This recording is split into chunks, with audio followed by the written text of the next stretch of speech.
Two daddies. Judging baddies.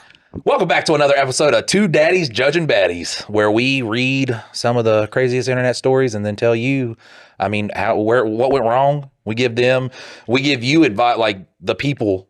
We give the people of the story. We really just talk shit. We read stories and we talk shit. And then we tell crazy stories about ourselves. Yeah, I was trying to say something beautiful and profound. And it just amasses to. We read stories from people on Reddit and then we laugh at them and or go, why would you put this on Reddit? Or you need to leave the person that you're with. Essentially. I love saying essentially. What do you like to say?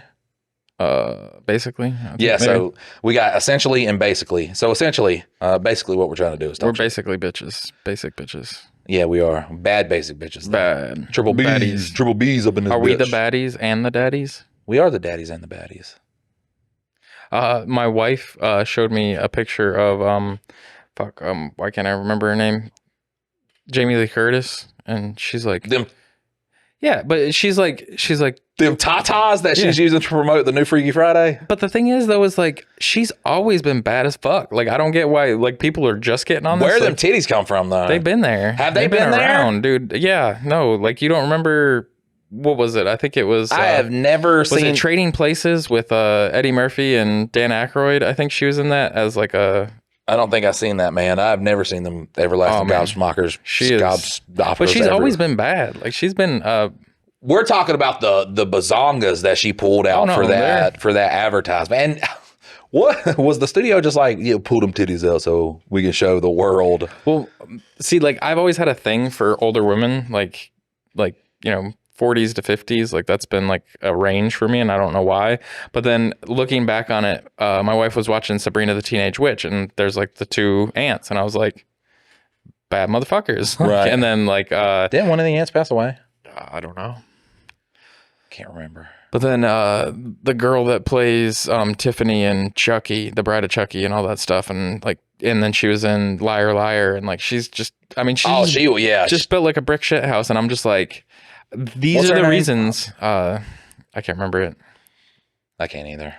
But like, I'm looking back at it now, and I'm like, yeah, there was just a bunch of fucking like hot like 40s to 50-year-old women, and I was just like, yeah, like I that's why I have a thing for them. Shit house. That's a yeah.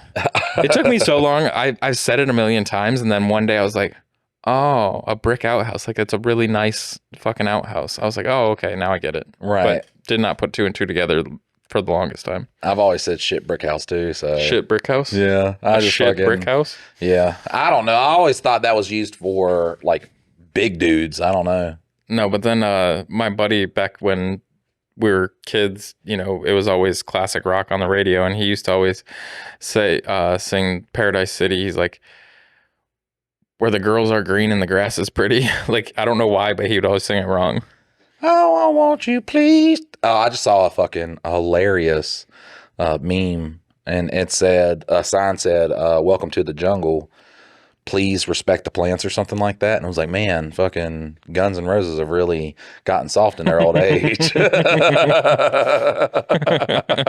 That's really, it was just, I enjoyed it. I laughed. So you use Brick Shithouse to talk about how hot a woman is? Yeah, like just. I've sounded gay many a times talking about a guy who's built like a brick shithouse, fucking. I mean, I guess that works too. Like it's solid. I thought like he was like it meant you were muscular. Maybe I'm using it wrong. Who knows? Fuck, I really hope I wasn't using it wrong, because I've been gay many a times then. I mean, they're just like, whoa, god damn. Well, we didn't know.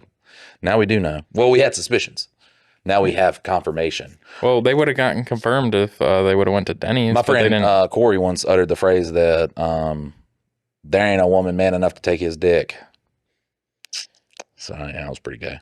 Well, yeah, and that's probably the exact phrase to keep women from wanting to take his dick. Yeah, he was drunk too, so.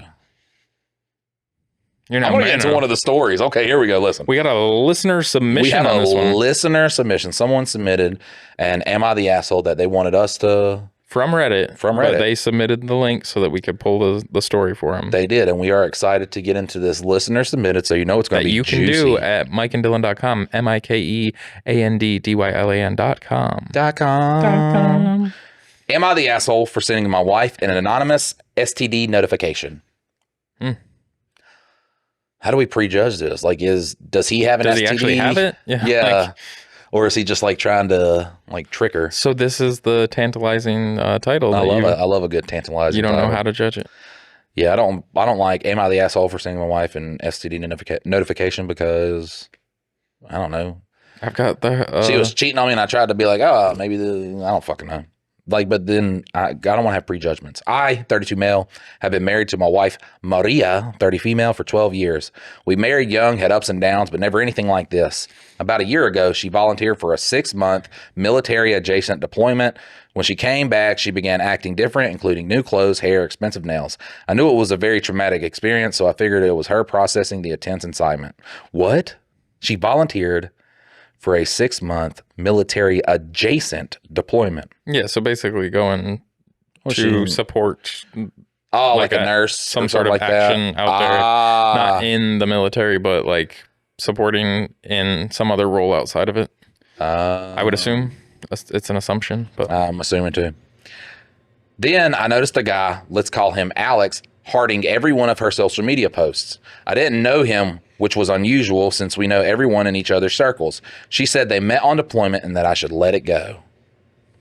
Yeah, when she says to let it go, that means no, there's something here. Yeah, let it go. God, oh fuck, I'm just sucking his balls. Jesus, can't you let me suck balls in peace? Fast forward to about 4 months ago when her team planned a reunion picnic, in quotations. She got weird about who would be there and where it was. On the day, she got all dolled up, and I overheard her telling a friend how cute someone was. She left at 11 a.m. and never checked in. By 9 p.m., I used the Find My to see where she was, and she was at an Italian restaurant downtown, which was an odd spot for a picnic. So I did what any self-respecting human would do. I drove to the restaurant. She was there with Alex. After all of that, my alarms were going off. I didn't confront her. Instead, I called my brother, who told me about the ability to send an anonymous STD notification. I took I was almost to do the story real good too. I took a few days to figure out my next move. A few days later, I sent her one. She received a notification saying a partner tested positive for an STD and recommends that you also get tested. She didn't say a word to me. She don't say anything all day. Turns out she sent Alex a disappearing iMessage asking if he'd given her an STD. That's all I would need. That's all I needed. I quietly got my affairs in order, and I told her I was moving out and filing for a divorce. She still swears she never cheated. I'll never tell her now how I know. Note, key element of the story were slightly altered for family privacy. Update clarification. Most importantly, when I said disappearing text, I was referring to the invisible ink message.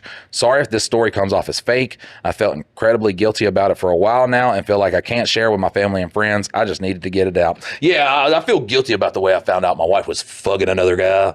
I would not feel guilty, I think.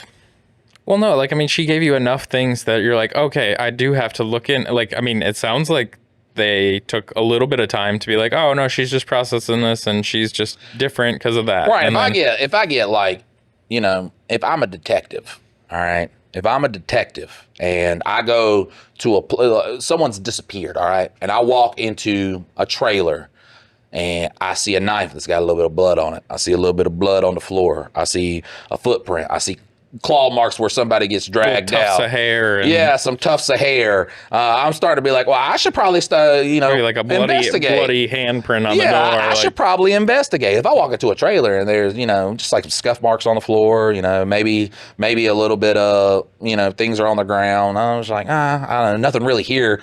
Once you have so many clues, you can't ignore them. Like, you got to be like, man, maybe something's happening. Well, I'm sorry. Like, if you found out that she wasn't doing anything, then yes, you're an asshole because you were overzealously snooping. Right. But if you turn out to be That's right, my thing. then it's Like, at what part? okay, you're not an asshole because your intuition was right. Because I see this shit so many times. It's like, no, you were just like going through your privacy and stuff like that.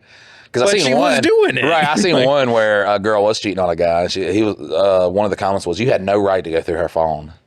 The fuck I don't. Right, yeah. This is the person that I've like co-signed the rest of my life with, houses and stuff like that. And things are like looking really weird, and I'm like, "Is she cheating on me?" And she's like, "Nah, let it go." And had she not been cheating and you didn't find any evidence, then yes, then you can then start classifying whether you were an asshole or not. But if you found the evidence that you were going to find, then you're not the asshole. Say what you wanna say and let the words fly out. All right. My husband's childhood best friend asked me for a favor, then humiliated me in front of her family. I'm done being the bigger person. Son of a bitch. There's a trigger warning for obsessive behavior, verbal abuse. Stop being a bitch. All right, look. Trigger warning. Look, fuck that shit. Just give me the information. Well, and I'm sorry, but like that didn't sound like Yeah, very that's not triggering. like if it was like rape, sexual assault, I'd be like, okay, maybe I don't need child abuse. Maybe I don't want to read this, okay? But God, that obsessive behavior and what was the other verbal thing? abuse. Verbal abuse. I get that every day. Right? Yes. What? Right here, sitting in this chair. We lived this life. I've been sitting on this for a few days trying to decide if I'm being dramatic or I've been letting too much slide for too long. And this is when they go ham and talk about all this awful shit. I'm like, why did you need the go ahead to like sound off? So I, 30 female, have been happily married for a few years now. My husband, 31, is honestly a gem, kind, patient, hilarious, loyal, basically everything you'd want, which after having an ex cheat on me with his best friend is kind of a big deal. That relationship wrecked me for a while, but I worked hard not to drag the wreckage into someone new. And my husband, question mark, and thankfully my husband's never given me a single reason to question him until now. Maybe I don't know. I don't like how they're typing this out. My husband and I have a great relationship, and we're pretty social and often hang out with each other's friends. I get along with almost all of his group, and they've honestly made me feel so welcome except for her. His childhood best friend, let's call her Claire. Almost her. His child. Oh God, she is. What's up with all these people? They're not writing it right. God. But what's up with all these people having like opposite sex, like best friends from who has enough in common to be like, all right, this girl's my best friend? And so many instances of it. Well, she was the only girl I was around, and she let me suck on her boobs. I'm like, what? Claire has always been cold to me. Not outright rude, just subtle enough to make me feel crazy for noticing. You know, that kind of vibe.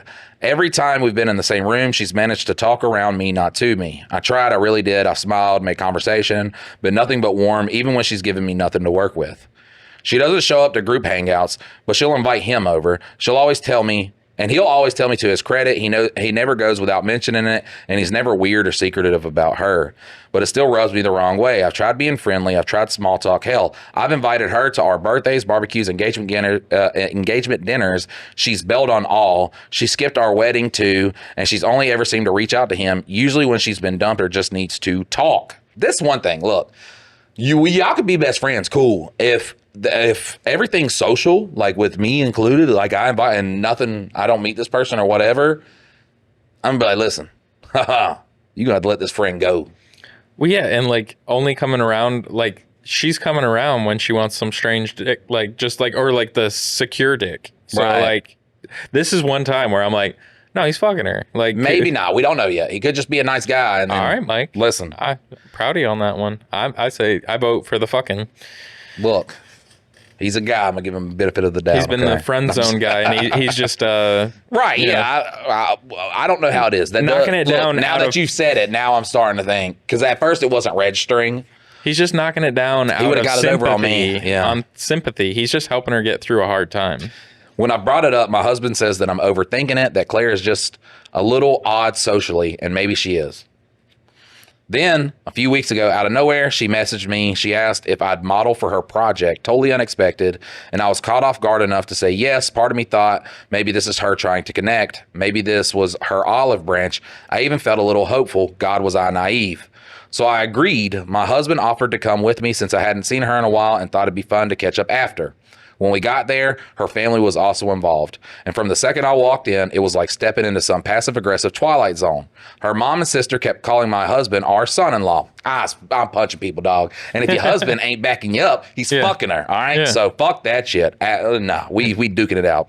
I laugh awkwardly. I think I must have misheard. It only got worse. During the shoot came more of the snarky comments, jokes about the one that got away, and some bonds never fade. Her mom at one point literally said, we thought Claire would end up with him, but life has its detours, I guess. Oh my God, bro. This is, Fight people! Fuck them up! Look, I'm going to be the guy in that video where he's punching all the bitches. Look, that wife was nowhere near the danger. I don't understand what's going on in that video. We need to see the other angle. Right, everybody is saying, it's a man defending his woman. I just see a guy just beating women. That's all I see. He walks back over to his Yeah, he wife. walks over to her, and then I'm like, the wife was not in the danger. Well, I felt like she was in danger, so I just started beating people up. I haven't seen the other part of that video. Claire always imagined walking down the aisle with him, and then it's sweet to fill her in, though.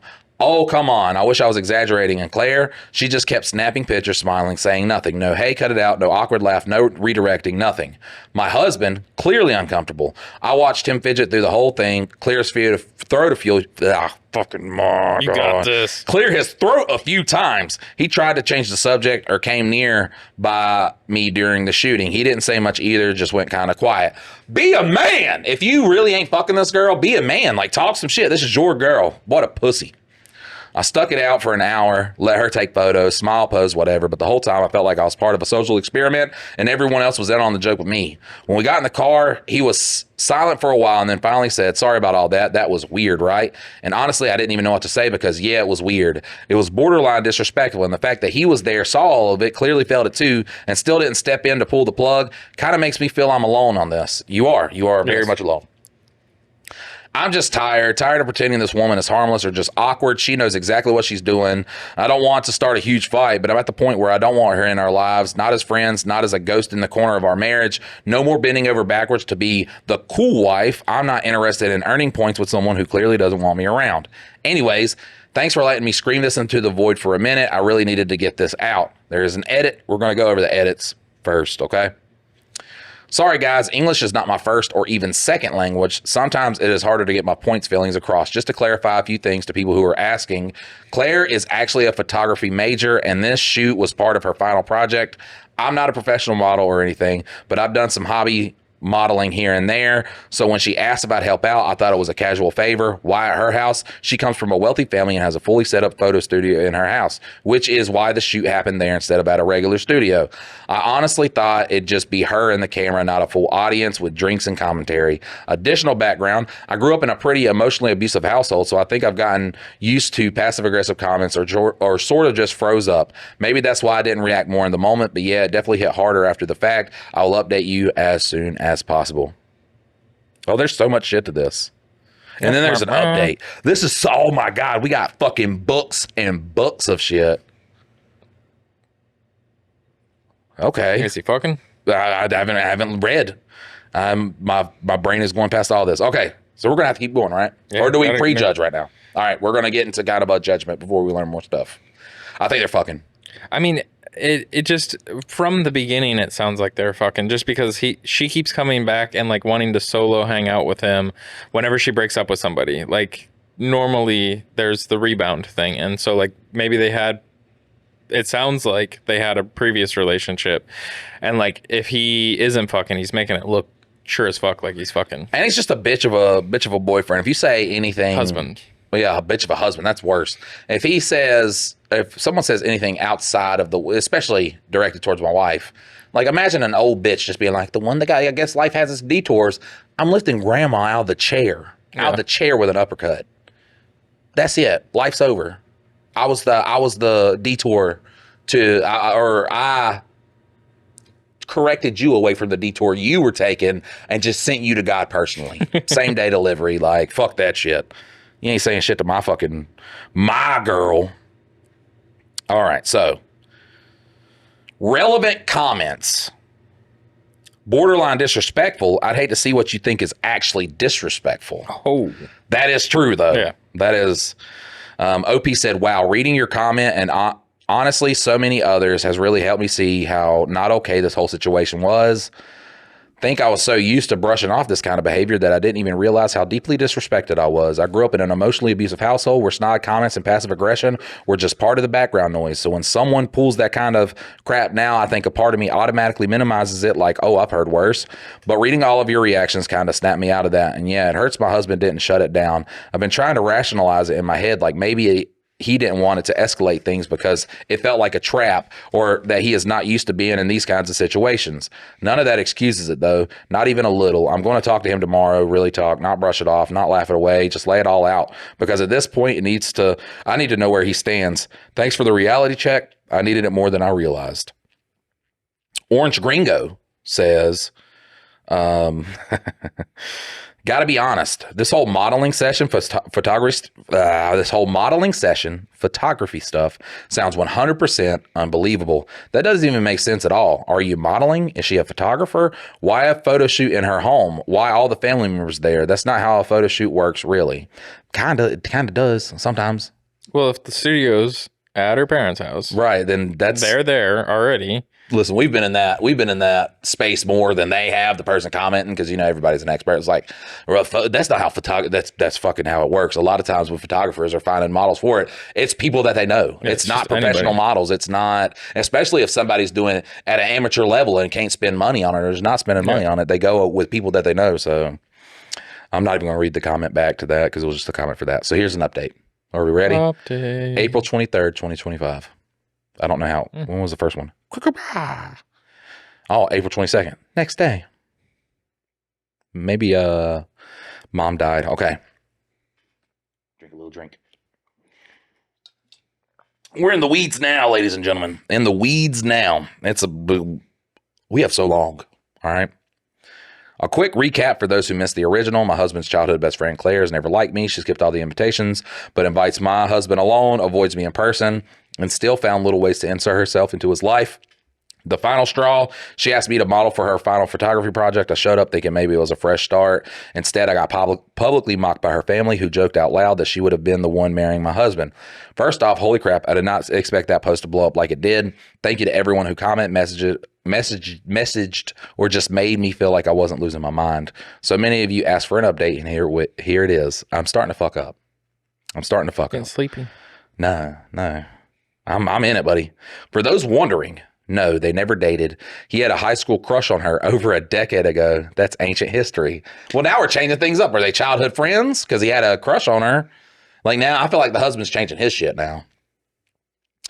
No, I don't think he ever cheated, emotionally or physically. He's always very open and honest. We have each other's passwords. They barely see each other anymore in person. Maybe once every few months. We live about 2 hours away. Okay, here's the update. Funny enough, I didn't even get the chance to sit down and talk to my husband before something else happened. I just can't believe my life at the moment. Anyways, I was still trying to process what happened and sort through the anger towards Claire and honestly towards my husband too. That's when I got a message from my sister-in-law. We'll call her Madeline. I'm really close with Madeline. She's also part of a wider social circle that Claire floats around in. They're friendly but not close. She sent me a screen recording from Claire's close friends with the story with a simple "what the fuck." It was a clip of me posing during her shoot, no music, but in the background you can clearly hear Claire's sister say Claire should have been the one to marry him. It's starting to feel unbelievable. Are you getting down that path too? What do you mean? Just that it's a made-up story? Because now that because all this, look, people are picking apart the comments, but now sister-in-law knows this girl that, you know what I'm saying, and watches a clip that Claire puts on there, and Claire's sister says she should have been the one marrying him. It isn't getting far-fetched for you? I don't know. Let's keep reading. I mean, we're in it already. It's kind of like I'm so far in it. I don't want to be this deep in it to realize it's fake. Yeah, you just got your nail under the scab. Just go and pull it off. Okay, we're gonna rip it off. I lost it. I waited until my husband got home from work, sat him down, and showed him the video. He watched it once, then again. His whole face changed. He finally looked pissed. I could not help but to think why he didn't have the same reaction there. So I laid it all out. I told him everything, every snide comment, every time Claire made me feel small, how I always tried to be civil, how I never asked him to choose between us, but I was done being polite while someone constantly disrespected me. I told him, if this doesn't bother you enough to act, we've got a bigger problem. I'm not going to be in a marriage where I have to beg to be defended. I need a partner who stands up for me. And if that's not you, I need you to rethink this. He didn't argue, didn't get defensive, and I know he feels sorry. Then I showed him the Reddit post. He tried to read every comment. Some of them made him tear up. I think your husband's soft. He sounds like a soft guy. Like, I think that if this is real, I'm starting to think that that's why he goes over there, because she's like, oh, I need somebody to go. And he's just an emotional guy. Both. And like he's over there and he's listening to like these mean things and he's like, stop it. Oh, you know, he wants to say it, but he's just awkward. I don't know. When he finished, he looked up to me and said that he feels like the worst husband. He let this happen right in front of him. He is so sorry and asked me, what do you need from me now? I told him straight up, this isn't about her anymore. It's about whether or not you're willing to protect this marriage, but I'm not going to feel like I'm in second place in my own relationship. So it's either me or her. So we called Claire. She picked up cheerfully, acting like nothing had happened. We brought up the video. She immediately got defensive. Oh, come on. It was just a joke. Are you really mad at that? Seriously? And that's when he stepped in. This isn't just about the video. It's the constant disrespect towards my wife. I didn't say anything before because I didn't want to lose your friendship, and I convinced myself you didn't mean it. But what happened at the shoot, that was disgusting. My wife came to support you, and your family treated her like a joke. I didn't speak up then, and I'm ashamed of that, but that ends now. I don't even know why I held on to this friendship for so long. If you can't respect my wife, you don't respect me. She laughed, literally laughed. Wow, you're really cutting me off over that girl? Oh my God, I was ready to fight. But my husband calmed me down, said to Claire, if choosing between you and my wife ever felt like a hard decision, I wouldn't deserve her. We're not kids anymore. You need to grow up. I simply do not want to be your friend anymore. I have nothing else to say. Telling you she can be a gem sometimes. But yeah, we blocked her and her entire family. Since then, he's been checking in with me, not trying to fix things, just showing up, listening, understanding. He finally sees what he's been dealing with. We've still got some healing to do, but now I know where he stands, and that changes everything for me. To everyone who commented last time, thank you, seriously. You helped me feel like I wasn't crazy, and maybe even more importantly, you helped him finally see this too. This is a repost sub. I am not the OPO. That's the person saying, hey, you were so is that the end? Yeah, that's the end. So he wasn't fucking her. He wasn't. I prejudged. And he actually turned it around, I think, decently. Right, yeah. I mean, that one's a happy... Have we had a fucking happy ending on this ever? Has there ever been a happy, just like, oh, it's all buttoned up and... I think the stinky dick on the bonus episode. Stinky dick? Yeah, because they didn't get mad at each other. He yeah. You know, zesty penis. Yeah. He just went and took a shower. And marinated meat. Yeah, I think he got to sling it to her afterwards. I guess that's a happy ending in the truest of sense. Yeah, because they made love. We have, I love how all these come with trigger warnings. We so soft. Listen, we so soft as that one did not need a trigger warning. We so soft as a nation. We got now. I'm not going to believe any of these. Well, they said they were from a different country, so it wasn't even the U.S. of A. I'm talking about humans, dog. Okay, humans. You said as a nation, right? Have you ever seen a family member get chopped up? I haven't, but I've seen someone else's family member get chopped up because I had access to early 2000s internet. Okay, y'all just gotta be tough. Wasn't no trigger warnings then. No, the internet had no prevention, no warnings, no nothing. I mean, when you typed in rotten.com, you kind of knew what you were getting into. No, fucking my friend would be like, "Hey, come look at this." And I come look, and it's just a cartel member getting his head chopped off with a chainsaw, and I just gotta be like, "Okay, oh fuck, oh, that's crazy." I would give trigger warnings to those, but a post like you can read the post and be like, oh, this is getting too much. All right. Mother-in-law, 56 female, deliberately infected my 27 female daughter. Oh, okay. My 27 female, she's 27 female daughter, 1 female with chickenpox. I'm livid. She doesn't think it's a big deal. We just talked about grandparents doing things. They'll be like, and then they'll just go do it. They'll just go do it. How did she just go do that though? Like, she found out someone had chickenpox. She was like, "Hey, I want to take this girl." I don't know. There's plenty of ways to do it. I'm still whooping that ass. Yeah. All right. So, trigger warning for emotional manipulation, spousal neglect, child abuse, abusive behavior, child endangerment. Dang, that's a lot of triggers. That's a lot of triggers. So, if you are triggered by any of these things, please turn this off now. Get to your safe space. Rock back and forth. Be like, oh, fuck, I'm not a child. And then come back and turn it back on and listen to this goddamn story. All right. I can hardly type this out because thinking about it makes me so angry. Earlier this year, my 31 male husband and I decided to spend Christmas with his family for the first time since my daughter was born last December. Since they live 12 hours away, we decided to stay for a few weeks before Christmas so they could spend loads of time with Annie, 13 months. Where the fuck are you getting a couple weeks off of work? Right, yeah. Where you work at? Google? Like, fuck. We just decided to take the month of December. Mine's like you get 1 week of vacation. After 5 years, we'll give you the second one. It was like, when's the third one? You can't take them all consecutively. The third one? Yeah, you can't take them all consecutively. Or you're forced to take them all consecutively, one or the other. Yeah. We arrived early like we planned, and everything was great. I've had a few disagreements with my mother-in-law, Trish, 56 female, in the past over my parenting style. She critiqued me for using disposable diapers, buying baby food from the supermarket, and not raising Annie as an organic baby. Oh, Jesus. They're more delicious. It makes the meat more tender. Like, well, that's not a grass-fed cow, bro. Calm down. But everything seemed great. After a day or two of settling in, my husband and I decided to pick up a few gifts from the mall an hour away before the last-minute rush kicked in. My father-in-law, 60 male, tagged along. Trish says she was happy to take care of Annie. We got back a few hours later, and Annie was down for a nap on a blanket I didn't recognize. Trish said one of her friends dropped by and gave her an early Christmas gift. It looked pretty old and worn, but I figured one of her hippie friends was just recycling it. She does sound like she has hippie friends. Oh, yeah. Absolutely. The next 2 weeks were fine, aside from Trish making a point to prepare meals for Annie from scratch. I mentioned this to my husband, and he said to just let her be. Annie mostly mushed the food Trish gave her with her hands and threw the bowls on the floor, as she had been doing at the moment. Trish said it would take a good while to get her used to nutritious meals. Like, these are dog shit. Like, give me some macaroni and cheese. That's bussin'. I was getting sick of her meddling, but it was only for a few weeks, so for the sake of holidays, I just let it slide. The day after Christmas, Annie was really unsettled and couldn't stop fidgeting and crying. I took her temperature and she had a fever, so I kept an eye on her for the next few days, and thankfully it started to go down. This morning, she started to get a rash and blisters on her arms and legs, and I freaked out. I was panicking and picked a bag to see a doctor. When Trish asked me where I was going, I told her Annie had a rash and I was taking her to see a doctor. She got a weird smug on her face that told me there was nothing to worry about. When I asked her what she was talking about, without even looking at Annie and what she had, said it was just chickenpox. I asked her how she could possibly know that, as she casually admitted one of her friend's grandkids had chickenpox a few weeks ago, and she asked them to wipe a blanket over the child's arms, legs, and face and bring it to the house.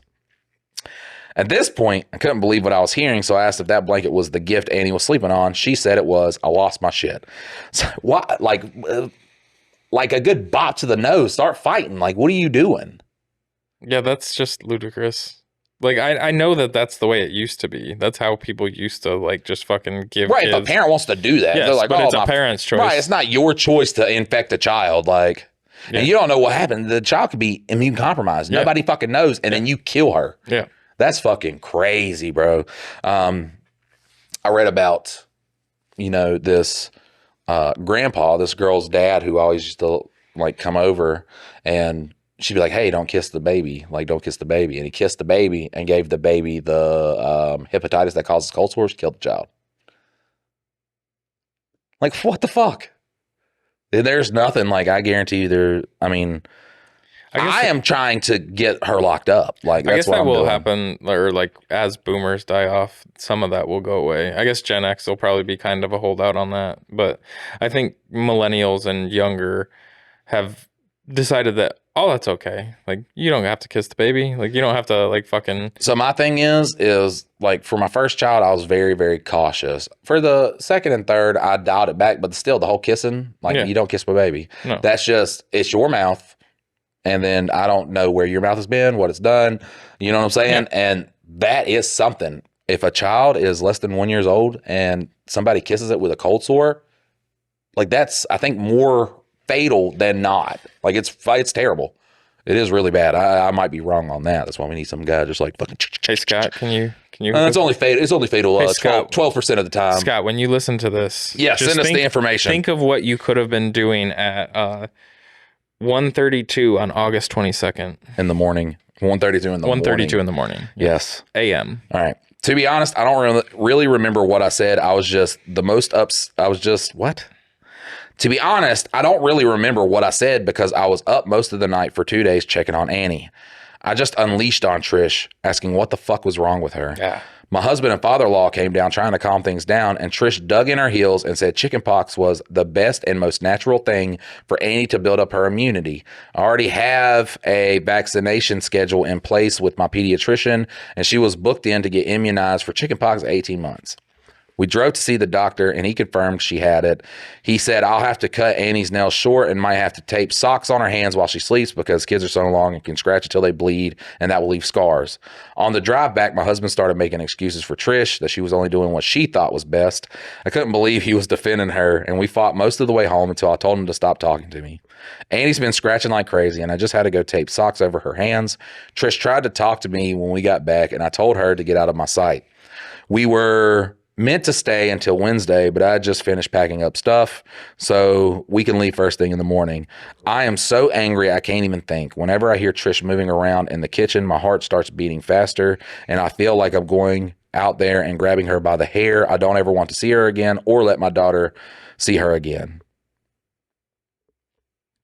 What can I say to make her and my husband realize the enormity of what she has done? I don't think I can speak coherently to their faces until Annie gets better. All right. So that's so far. We have not got we're going to go through the comments and the updates.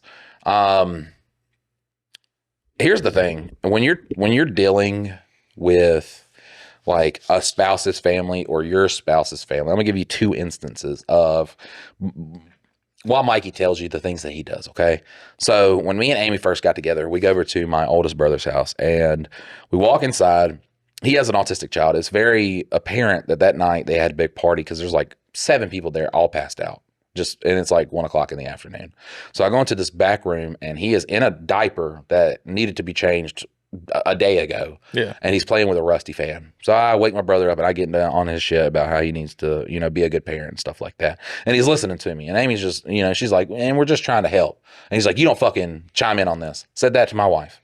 And I don't know, it was something along the lines of that. Because as he started talking to my wife in that tone, I don't know what happened. It was like my hand became magnetized to his forehead. I don't know if like God grabbed, but I immediately like punched him in the head and like he went down to avoid my punches. So I just uppercutted him a few times and he like went into the house. My wife we're not driving back and she was like, why didn't you defend me? She was like, yeah, you didn't need to do all that, babe, even though she had like a glisten in her eye and she was just like smiling real big. What's so funny too is we get in the car, we have a friend with us. We get in the car and she's driving up and my middle brother comes outside because all he knows is my brother just said, he came down here and started beating me up. So he comes outside and he was like, so you want to fight? Now my middle brother is made of poo. Like he's a good guy. And I don't know why he was doing this. Maybe he's just, trying to be a good brother. I don't know what's happening, but I know I'm halfway out of this little black Toyota while Amy has the hood of my hoodie. And I'm like my feet are kicking on the road I'm trying to get to. I'm like, you're a pussy. You want to talk shit? I was a bit much back then. So let's shoot to, it's about 1.5 years later. And Amy's dad had a real big problem with, saying the meanest, most horrible shit you could to somebody. So I remember when we first got together, he left her a voicemail. He's like, you could never answer your goddamn phone. Like, I don't understand. You want me to fucking die or something like that? I wish you weren't so fucking stupid not to answer your fucking phone. And I was like, I had known her for like a week at this point. I was like, do you want me to say something to him? Because Jesus Christ, I know it's not my place, but fucking wow. So, everything happens. She gets pregnant. We're really going through with this. And I remember, I don't know what it was, but, this was when she was pregnant. She was pregnant too. And she had slept. She had left her phone in the living room. So he knocks on the door and she gets up and answers it. I'm in the bed. I'm pooping. Like, if you want to know what I've done most of my life, most times when things are happening, I'm pooping. But I hear him like yelling at her. And I just come out there and I'm like, hey, bud, like, you're not going to talk to her like that. I was like, nobody fucking caters to your goddamn life. You're not going to talk to my fucking wife like that. So after my daughter's born, I remember there was this instance with the car scene. It was the last time he had ever fucking talk shit about, or he became a more calm of a person after this one. But it was a car seat he was trying to put in the car and Amy was trying to help him. And I mean, he just like screams at her like this fucking childlike scream. And I just kind of yank him up and just like, You ain't gonna fucking talk to her like that. And he was just like, I'll just never come around no more. And I was like, good, don't fucking come around, because if you talk to her like that again, dude, I'm gonna beat your fucking ass. Like, don't talk to her like that. I don't know what the fuck is wrong with your brain. Don't talk to my fucking wife like that. Since then, man, patience. You can instill patience in somebody. Now, I found that out that day. You can. Well, see, like that proves your point that you don't actually have to hit him. But he was to the make man child that would like break device. He still does that shit, like breaks devices and stuff like that. But I was like, you will never, like, you're not gonna talk to her like that. The first thing that went away was just he would call her names and shit like that. You ain't gonna do that no more. Yeah. And then the aggression towards her, and after that. After you yoke a man up and you really let him know, I'm gonna beat the fuck out of you. I don't give a fuck how old you are. I don't give a fuck if his leg was just broken, it's now healed. I'll break your fucking leg again. I don't give a fuck. You ain't gonna talk to my girl like that. And I'll cut that damn cast off. either side of the spousal pool. And once again, she's like, you didn't have to do all that. Glisten in her eye. But you're just not gonna do it. You especially ain't gonna talk to my kids like that. That's when there's no warning. Like, you should have known better. Somebody in your whole history of you being raised, this goes to anybody. In your whole history of being raised, somebody should have told you, hey, you don't speak to someone else's child like that. Yeah. Somebody's child's being like sans putting hands on your kid, then you can like, hey, fucking get the fuck away from my kid, you know? Sans putting there, you go to the parent and be like, hey, man, you know, fucking like hitting on my kid a little bit, you know, you talk to the parent, be real respectful about it. An adult, you say something outwardly to my kid, I'm popping you in the mouth. That's it. That's what happens. I'm not doing it. So what would you have done in this scenario? I forgot what scenario was. Oh, the chickenpox thing. Yep. I wouldn't have stayed the night. I would have fucking dipped out. Are you not yelling? Oh yeah, no, I would have cussed her out, but like I would have just literally packed every fucking thing in there, put her in the car seat, and drove out like then, and told her that you're not seeing this fucking kid like ever again. Right. Ever. Jesus like Christ. You took her health into your own hands, and that's not your place to be. Like, you didn't even run it by my husband, and so like. Oh, so you're gay in this scenario? No, I'm saying like in this scenario. Yeah. Let me have my fun. Gosh, but never laughs at my jokes. I don't. Imagine how happy this podcast will be if you laughed at me and then we're laughing together and we're both you're like the laughing. Funny guy. I'm the straight guy. I'm the serious guy. So I'm also gay in this scenario? Yeah. Oh, okay. Never mind then. All right. We got relevant comments. So when asked why her daughter wasn't vaccinated for chickenpox, she's up to date on her vaccination schedule. She was vaccinated for measles a month ago and booked into the chickenpox vaccine at 18 months as normal. The top comment is from Fruit Punching. If someone did this to my child, deliberately infecting them with the disease without discussing it with me with the malicious intent of undermining my parenting to teach me a lesson, they'd never see my child for extended periods or unsupervised ever again. Ever. This is from Deleted. Your husband better step up and act like a father and stop acting like a son. Mm-hmm. I like that. Start acting like a father and stop acting like a son. Ooh. Yeah. I'm never going to be able to use that, but I want to on somebody. There's going to be a time in my life where I sound real profound. And people are going to be like, whoa, that was pretty good. So we have an update. I wonder how far away this is. So this was December 29th. And now we're getting an update on February 2nd. That's pretty good distance. Thank you to everyone for your comments, inbox messages, and advice after my original post. I thought about fucking with you for a second, but I decided not to. I read all the comments and messages, and they genuinely helped, especially the home remedies on how to stop the itching. Since my first post was locked and deleted, I hope it's okay to briefly summarize here. I'm not going over the summary. We've already went through it. On to the update. I didn't think it would be possible, but things got worse.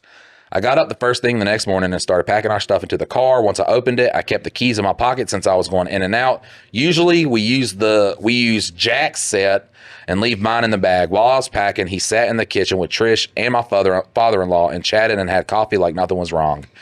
Annie was mercifully still asleep, so I just gently belted her in and closed the door. When Jack came out and asked if I had everything, I said we were good as soon as he was. We're good to go as soon as he was. He said okay and calmly took out his key and centrally locked the car, locking Annie in. I asked him what the hell he was doing, and he said he wouldn't be leaving until I apologized to Trish.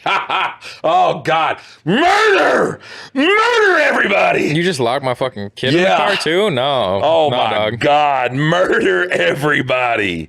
Yeah, I'd call the police to have them ready after I get done whooping some. Yeah, oh, my God.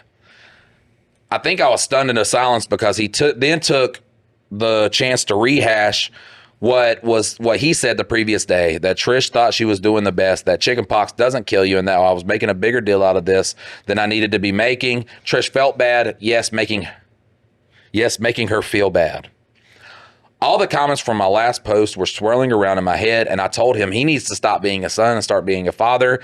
He screwed up his face and said he would always be Trish's son, and that was the point, that nobody should speak to his mother that way that I had the day before, and that I needed to apologize to clear the air. The fuck? Divorce.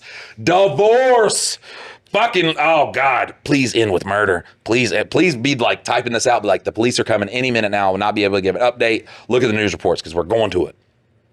I felt like I had entered some kind of twilight zone where I had accidentally married a 9-year-old instead of an adult man. So I just asked him to open the car so we could leave. He repeatedly refused, then walked back inside and said he would see me in there when I was acting more reasonable. Call the cops. Please call the cops. Didn't she say she had the keys in her You can pocket? probably guess what happened next. I left my bag on the passenger seat, so he probably assumed my keys were in there. Nope. I waited 30 seconds, just hopped into the car and drove away. Nice. My phone blew up with a million calls from him, Trish, and my father-in-law. Eventually, my mom and dad and sister Jess, who I am super close with, called as well. I briefly texted Jess about what was happening the day before, but she was stunned to get the full blow-by-blow. By the time I was on the open road, I asked her to phone Jack and tell him he could walk home for all I care. Once she heard my side of the story and not Jack's, which was apparently that had gone crazy, frightened Trish, snatched Annie away, and sped away. Oh my God. She calmed way down.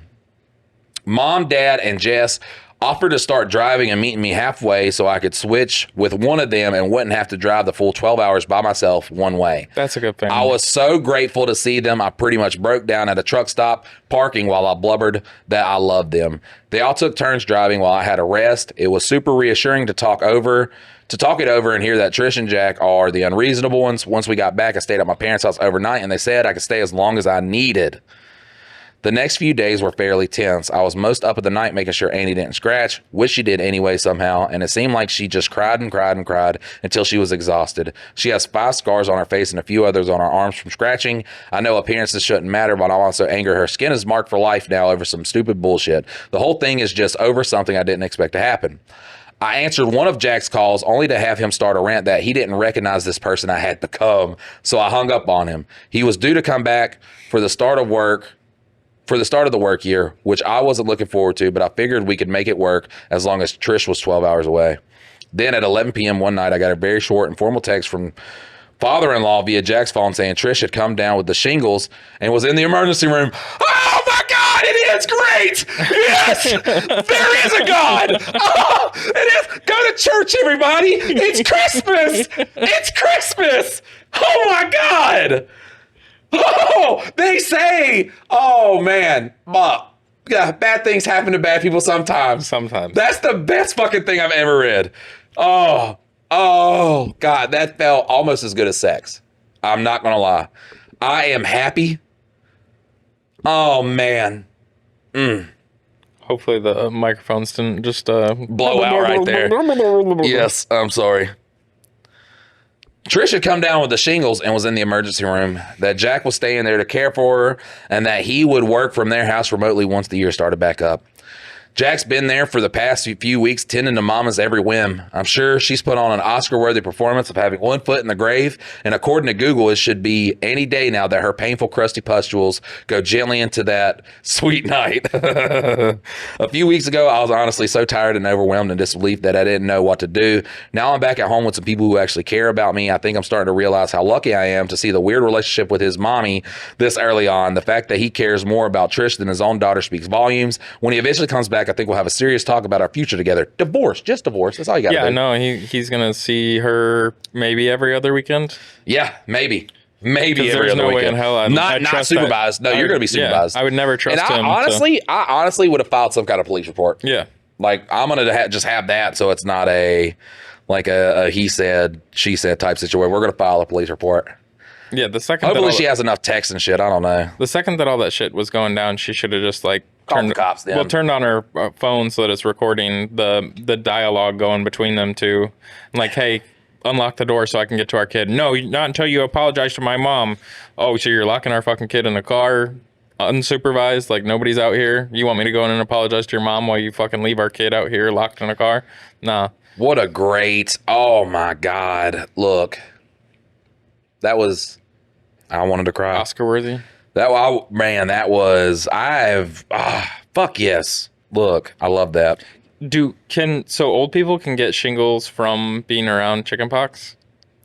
Yeah, that's what causes it, the chickenpox virus. Well, I know it's the chickenpox virus, but a lot of times it just lays dormant and then it just like reappears. Like you don't have to have it be triggered. The virus is there, you know what I'm saying? So it doesn't have to be dormant. It's around the virus. And she's had the blanket, playing with the fucking blanket and shit. So I don't know. Yeah, I just wasn't sure. Don't you start bringing rationalizations into this, buddy. I just wanted to know. Stop it. Hey, Scott, can you go ahead and give us the details on that? All right, so top comments is, he locked your daughter in the car, holy shit, and assumes you wouldn't be able to get her out. I mean, that was why he locked her in there, to threaten you. Holy shit. Good on you for dipping out after that. Whatever happens with your marriage moving forward, you seem to have your parenting priorities straight. Good luck. I hope Andy feels better soon. I hope they're just like, divorce. Yeah. Just divorce. Well, there's no redemption for that at all. Yeah, he locked a sick baby in the car. Kudos to OP for handling that with a cool head, because I would have lost my shit. Another one says, that is fucking terrifying behavior out of him. That poor baby is going to grow up with that as a father. And then lastly, Skull Bear says, you only get shingles if you've had the chickenpox, which the new vaccine prevents. Rather ironic. I'd get the divorce papers served before the mummy dearest decides your daughter should become a breatharian or join Scientology.